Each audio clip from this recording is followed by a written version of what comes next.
Good Friday evening, Southwest Arkansas. Welcome back, Southwest Arkansas weather. Taking a look at today's, the rest of the forecast for today, your Friday Night Lights football forecast. What's in store for the youth hunt this weekend? A wet youth hunt looks likely. And what could we expect for the chance of severe weather on Monday? And we will see a drought buster with rain. Let's talk about all that as we go throughout today's video vlog. So first, starting off with the high school football Friday nights forecast. For tonight, only a few more of these left to go for this football season. But as we start off games, temperatures should be in the mid-60s, mid to upper 60s.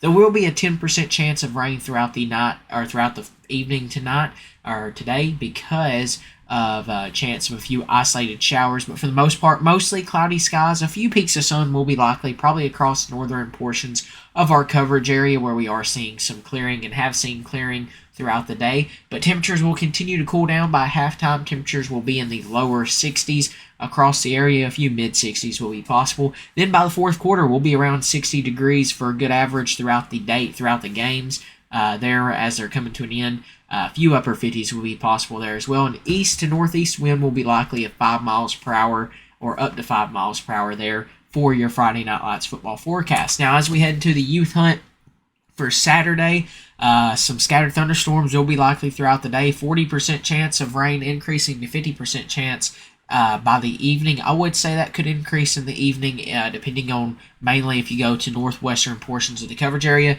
Temperatures will start out in the 50s across the area, upper 50s to lower 60s. 40% chance of some rain. Cloudy skies will be likely, but I'm not ruling out a few peaks of sun here and there. But for the most part, cloudy skies, some scattered thunderstorms. Temperatures increase into the mid-70s across the area by the afternoon. I do think we reach 80 degrees in far southern portions of the coverage area near El Dorado. We decrease back down into the 70s. Lower 70s, lower to mid 70s there for your evening. Sunday looks pretty much similar to pretty much a copycat of what Saturday looks like, with some rain chances being likely, some thunderstorms being likely there as well for your Sunday, but we'll talk more about that tomorrow. Usually we don't do these video vlogs over the weekend, but we're going to with the threat of severe weather on Monday. So we do have a chance of severe weather on Monday. It looks like right now the timing will be in the afternoon or in the evening and overnight. Once again, you could see showers and storms throughout the day, but the main threat, there's going to be a squall line or a line of storms from what data continues to show that moves through about that evening to overnight time frame, and that could have a severe weather threat with that, but we'll watch it closely. Right now, there is a 15% chance of there's 15% chance of severe weather. It is a slight risk, which is a low-end severe weather threat, but it's still a severe weather threat. We have these often. We are starting to get back into our secondary severe weather season. And with that, we'll have to watch for those chances of severe weather. Now, once again, we'll get more better idea on timing, specific timing, and what potential threats will be highest once we get a little closer to this and start to iron out more of the details. But we'll go over some data and show you what it's showing here shortly, just to talk about what we're seeing and what could bring while we're seeing our severe weather threat there as well. This will also bring us some heavy rainfall across the area as well. Through November 5th, this is forecast rainfall into early of next week. For the most part, 2 to 4 inches of rain looks likely across our area. There could be that scattered or isolated amount of locally higher accumulation of 4 to 6 inches near Polk County. Northern Polk County is what we currently have right now. Then as you get a little further away, go a little further south, you start to decrease some there and some rainfall, but a good rain that we need there. We just don't need it all at one time, so we'll have to watch that closely, but definitely something that we need to keep an eye on with that this upcoming event could bring us some heavy rainfall on top of that as well. So real quickly here, I do want to show you some model guidance, but I got to get it ready first and show you what we're seeing for over this weekend here in terms of the rest of the forecast for today and in terms of potential rainfall throughout this week. So we're going to start off by showing you the triple R or the HRRR. This model, once again, model guidance is just one of the many tools we use to build the puzzle of forecasting. It's not the only tool by any means. Stuff can change and will change. So just use this as getting the general idea. Not exactly what's going to occur, but this helps you get the general idea on what we're talking about with these rain chances, the severe weather chances, rainfall chances, all of that. basically this is one of the many pieces we need to build a forecast. So starting this off with what this is wanting to show for rain chances throughout the rest of the night tonight and this weekend, pretty much shows you maybe some isolated showers in time for football, but not a great sign. But really, as we head overnight and into early tomorrow morning, some showers will be possible there across the area. That trend really continues. Some scattered to isolated showers and storms will be possible throughout most of the day tomorrow, really increasing in the evening and northwestern portions of the coverage area. Now, we do get maybe a little bit of a break overnight, but as we start to head towards your day there on Sunday, you can look off towards the west, and there comes some more storms and showers being possible there, and this is where the data stops at 11 a.m. there, with showing you a decent amount of chance of some rainfall there on your Monday. Taking a look at this model, this is the North American model. This will probably show something different, a little different there when we start off at 11 a.m. and it doesn't show us seeing much of anything at all. But if we keep moving this in motion to show you pretty much over that time frame, you can kind of see there just some showers there potentially throughout portions of the day there on Sunday. But we'll continue to watch that closely. Now we're going to take a look at the GFS. Once again, this is just a little bit different of data here. As you go further into the week, you start to see less high resolution and more just blobs almost. And pretty much this shows you the story. We'll back this up actually to 11 a.m. For the Sunday time frame, and as you can see, it doesn't have necessarily what the HRRR does, so there is some disagreement there. So what that means is we'll have to monitor Sunday closely and really get a better idea as we get closer to it. Once again, though, still can get the general idea of rain chances will be possible on Sunday. Just how high, we'll have to watch and see. But as you go throughout the day there, on the 4th, you can see overnight maybe some showers and storms, and maybe some showers as we go throughout the day there on Monday. But the main story is this line of storms that this data is continuing to show, and more and more data is continuing to show it as well, that a line of storms could be possible starting Monday evening and into the early overnight hours and continuing to move across the area, potentially bringing us a decent amount of rain and our severe weather threat.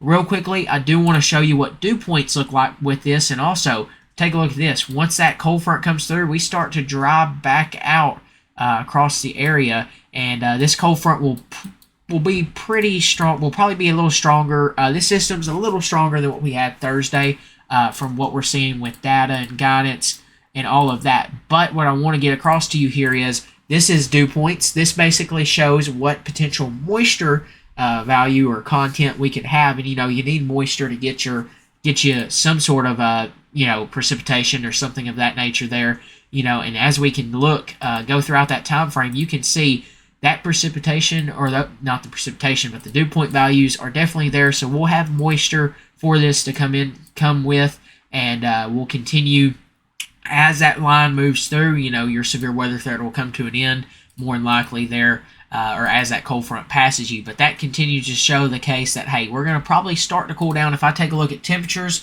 once again, you can see big cool down coming probably behind this. This is at 5 p.m. that time frame, but shows you temperatures probably going to be on the cool, or probably continuing to cool some throughout this time frame. Now, once again, this is one model, so don't take these temperatures as exact, but this shows you that, hey, cooler air could potentially be on the way, but we quickly warm back up into the 70s by the next day there. So we'll watch that closely there as well. But real quickly, once again, let's back this up and show you what Cape, or the instability, could be like there on Monday. And basically what this shows you is that, hey, there's enough energy there to get some, or Cape is basically your instability, or your energy needed for storms to really tap into that. And as you can see, there's definitely some instability in place there, nearing 1,000 joules, and 1,000 joules of Cape, or energy, that looks to be available or potentially available as we go throughout that time frame. Now, as you head into the overnight hours, you do lose some of that, and data will show that. But there's still there's still an area where you'll have to watch for that. Now, what's one of the big main driving factors with this event? with this? Well, you have to take a look at the upper atmosphere to really get a good idea. This is the 500 millibar winds. So what this is 18,000 feet up. This is where you get your troughs, your jet stream in a way. Your jet stream, your troughs, your ridges. Your troughs is what helps get you this severe, or it's one of the tools you need, or one of the things you need to help get your rainfall in ways, your storms and showers. And usually, and what you see here, going into this weekend and into Monday, is you see a trough continue to move across the western portions of the country. Here you can see that by basically a trough's a dip in the jet stream, while a ridge is more so like this. A ridge is where you get your high pressure systems, your dry conditions, clear skies. Your trough is where you get your low pressure systems, your rainfall usually, and cooler temperatures behind that, and some cloudy conditions, just your average rainfall or different chances for rain. Well, if we zoom in here and continue this forward, you can see this jet stream here, or this trough here, shows you, hey, now this is 18,000 feet up, so you got to remember wind speeds are higher above us, but this shows you an increasing jet streak here across portions of the area near Kansas, and then as we head throughout the day there, or into that morning time frame, you start to see that system just continue, you start to see that's continue off westward, and that'll help drive this event or storms towards us there for your day on Wednesday.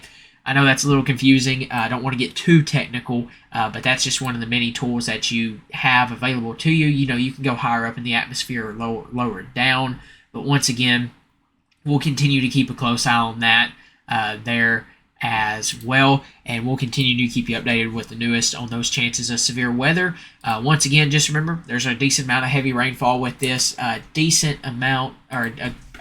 there's a chance of severe weather as well.